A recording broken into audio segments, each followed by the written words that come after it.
We're going to look at complex numbers again, but this time more from the complex form. Now, we're used to the rectangular form, which is a plus bi, where a tells you how far to go left and right on your axes, and b, what's in front of the I, tells you how far to go up and down on your imaginary axes. So if we have the number 4, negative 3i, we would go 4 units over, we would go 3 units down. So a complex number is a point. If we were dealing with vectors, it would be an arrow going from the origin ending at that point, but we're dealing with a complex number, so it's just that point. Now, remember, absolute value is normally referred to as distance from 0 on a number line. So absolute value of a complex number is distance from the origin on a complex number plane. So in other words, distance would be the absolute value would be your distance from the origin to this point here. Well, we can always form ourselves a triangle, and remember, we can always go to the x-axis. So we'd be going 4 units over, we'd be going 3 units down. Notice the length of this side is just negative 3. You do not include the I when you're dealing with the lengths of your sides of your triangles. You can do the Pythagorean theorem and you would get your absolute value, the magnitude, to be 5. By the way, if you wanted, you could also go ahead and figure out your angle because you'd have your opposite and your adjacent, so you could use tangent. But the magnitude would just be the length of the red hypotenuse. So when we were dealing with vectors, you were dealing with your angle and the length of your hypotenuse, which was your direction and your magnitude. Here, we're dealing with complex numbers. We're going to be doing a lot of the same mathematical concepts, but in different contexts. So just be aware of that. As a side note, when we were dealing with vectors, we were dealing with i's and j's for vectors. And here we're dealing with i's for complex numbers. When you're dealing with i's and j's for vectors, I is how far you go left and right. When you're dealing with complex numbers, your I is how far you go up and down. When you were dealing with vectors, the I and j were not italicized and were bolded. When you're dealing with complex numbers, your I is italicized and not bolded. So that's one of the ways you can tell the difference between what I is representing, a vector or a complex number. Now, when you're dealing with complex numbers, you're used to the rectangular form a plus bi, how far left and right you go, plus how far up and down you go. It can also be given to you in the trig form, which is r, which is your absolute value, your distance from the origin, and your angle that you can get by using tangent. Now, the trig form can be abbreviated to this form, where the r is still the same. C stands for the cosine. Then you have your I sine, and that stands for this here, followed by your angle. So the CIS form is an abbreviated form of writing your normal trig form.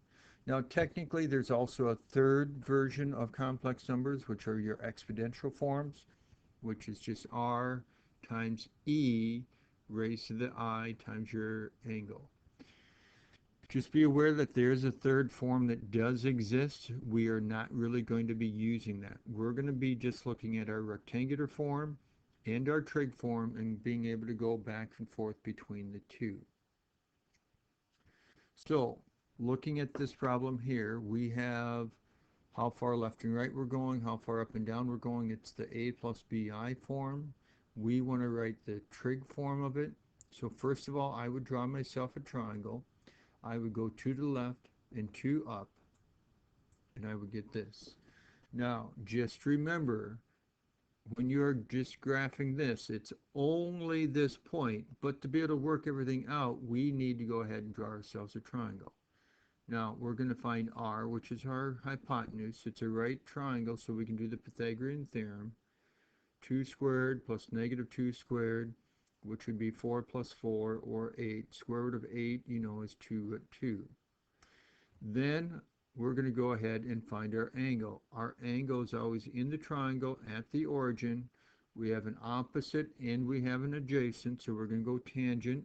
of our opposite and adjacent, so which it's just tangent equals -1, which is one you're supposed to have memorized. So where in the second quadrant is your tangent equal to -1? You know that that is 3 pi over 4. This problem is not specifying gradients versus degrees, so if you wanted to have 135 degrees, you could have done that also.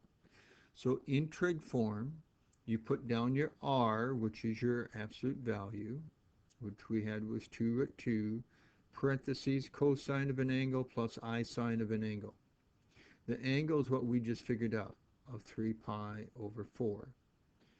Whatever's after your cosine matches whatever's after your sine when you're putting it into trig form.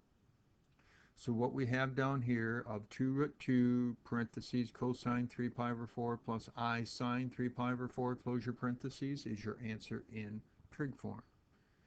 So what do we do then to go from trig form back to a plus bi form?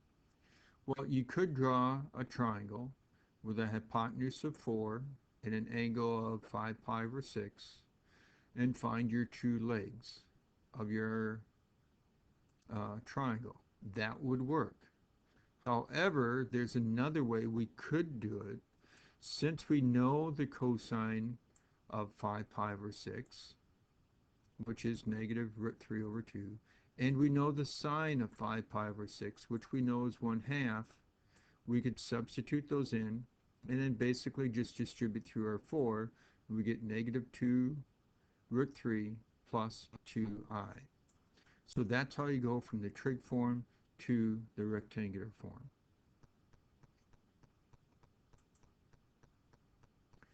So now, what do we do when we're multiplying and dividing complex numbers when they're in the trig form? So we have our first complex number, z1, with our r being r1 and our angle being θ1. And we have our second complex number with r2 and θ2 for your angle. If you're multiplying your two complex numbers in trig form, you multiply the two r's and you add your two angles. So you multiply the r's and add your angles. If you are dividing your two complex numbers, you divide the r's and you subtract the angles. Now when you're dividing and subtracting, the order does make a difference, so make sure you are keeping track of what your r is for your first one, what your r is for the second one, what the angle is for the first one, what the angle is for the second one. So we are given two complex numbers. We have z1 being 8 cosine of 120 degrees plus I sine of 120 degrees. We have z2 being 6 cosine of 150 degrees plus I sine of 150 degrees. We want to go ahead and find our answer after we multiply and after we divide. We want our answers in the CIS form, which is basically just your trig form, and the a plus bi form, which is your rectangular form.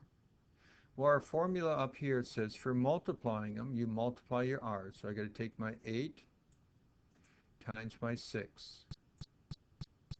Then my formula says I have to add my angles together. So I got to take 120 plus 150. And whatever's after my cosine always has to match whatever's after my sine. So if I multiply what's in front, I get 48. Then I could add my angles together, plus I sine.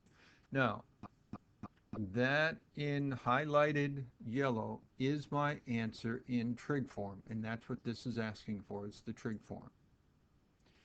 Now, we also need our answer in a plus bi form. Now, remember to go from our trig form to our a plus bi form. All we have to do is work out the cosine of 270, which we know, so that's 0, and go plus I times the sine of 270, which we know.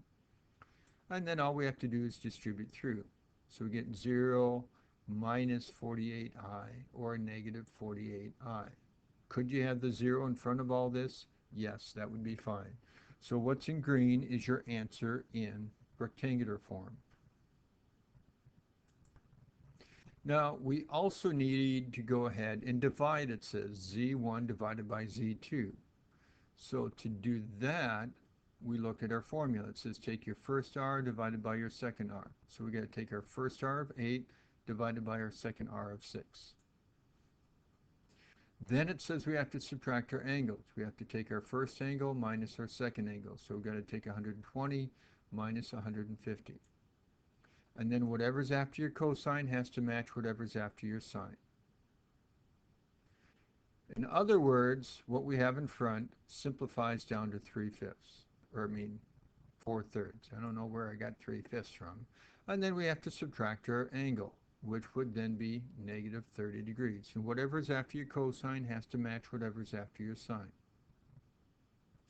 So what's in highlighted yellow is your answer in trig form. Then once again, to find your rectangular form, because it's asking for two types of answers, work out the cosine of negative 30, which you should know is root 3 over 2. Work out what the sine of negative 30 is, which is negative 1/2. Distribute through, and we get our answer in rectangular form.